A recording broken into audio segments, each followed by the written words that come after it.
Ayon sa opisyal na tagapagsalita ng Philippine Air Force, Lieutenant Colonel Miguel Ernesto Cole, naging abala ang nag-iisang C-130 cargo plane ng hukbong panghimpapawid ng Pilipinas sa pagdadala ng mga naipong donasyon ng mga sundalo at mga lance pack ng DSWD para sa mga biktima ng kalamidad sa Northern Mindanao. Katulong nito ang dalawang Fokker plane, pahayag nito.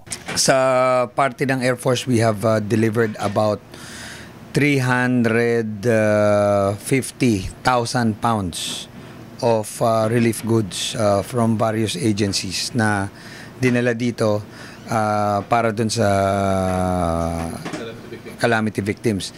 Now, hindi lang po yun, owing dahil mabilis tayong medium ng pagdala ng relief goods and pati yung mga disaster response teams, no, from various agencies, Red Cross, yung mga NBI Forensics, and then of course yung our reserves and pati yung sa amin, no.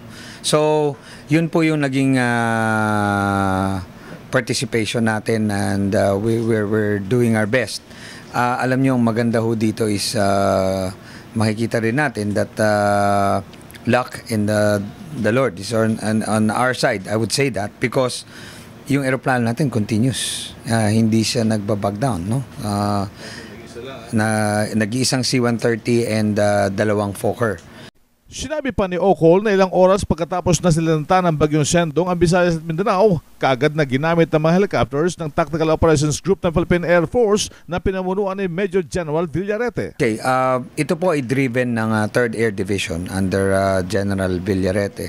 And gaya na sinabi ko earlier, since day one, meron na po tayong air assets sa Tactical Operations Group 10, kung tawagin namin yung TOG 10. So, na-direct na sila agad through East Mincom.